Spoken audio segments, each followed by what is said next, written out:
दोस्तों, जैसा कि आप जानते हैं, भगवान शिव के 12 ज्योतिर्लिंग देश के अलग अलग भागों में स्थित हैं। इन्हें द्वादश ज्योतिर्लिंग के नाम से जाना जाता है। इन ज्योतिर्लिंगों के दर्शन, पूजन, आराधना से भक्तों के जन्म जन्मांतर के सारे पाप समाप्त हो जाते हैं। वे भगवान शिव की कृपा के पात्र बनते हैं। ऐसे कल्याणकारी ज्योतिर्लिंग श्री मल्लिकार्जुन की कथा हम आपको आज बताने जा रहे हैं। अगर आपको यह कथा पसंद आए तो चैनल को सब्सक्राइब कीजिए, अपने मित्रों के साथ शेयर करिए और लाइक करिए। आंध्र प्रदेश में कृष्णा नदी के तट पर दक्षिण का कैलाश कहे जाने वाले श्री शैल पर्वत पर श्री मल्लिकार्जुन ज्योतिर्लिंग स्थित है।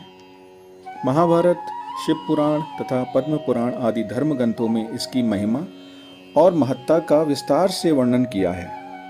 पुराणों में इस ज्योतिर्लिंग की कथा इस प्रकार से वर्णन है। एक समय की बात है, भगवान शंकर जी के दोनों पुत्र श्री गणेश और श्री कार्तिकेय स्वामी विवाह के लिए परस्पर झगड़ने लगे। प्रत्येक का आग्रह था कि पहले मेरा विवाह किया जाए।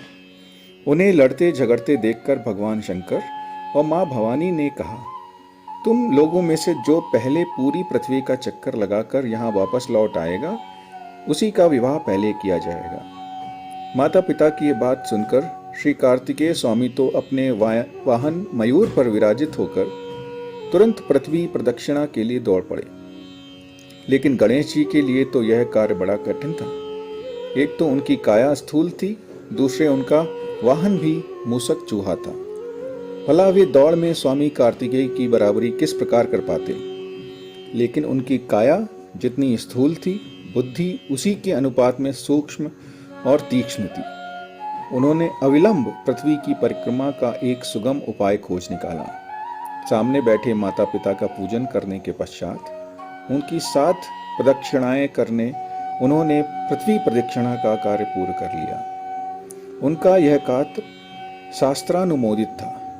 पूरी पृथ्वी का चक्कर लगाकर स्वामी कार्तिकेय जब तक लौटे, तब तक गणेश जी का सिद्धि और बुद्धि नाम वाली 2 कन्याओं के साथ विवाह हो चुका था और उन्हें क्षेम तथा लाभ नामक 2 पुत्र भी प्राप्त हो चुके थे। यह सब देखकर स्वामी कार्तिकेय अत्यंत रुष्ट होकर क्रौंच पर्वत पर चले गए।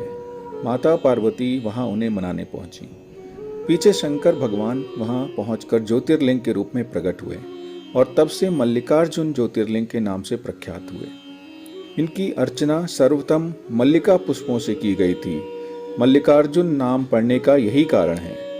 एक दूसरी कथा यह भी कही जाती है कि इस शैल पर्वत के निकट किसी समय राजा चंद्रगुप्त की राजधानी थी।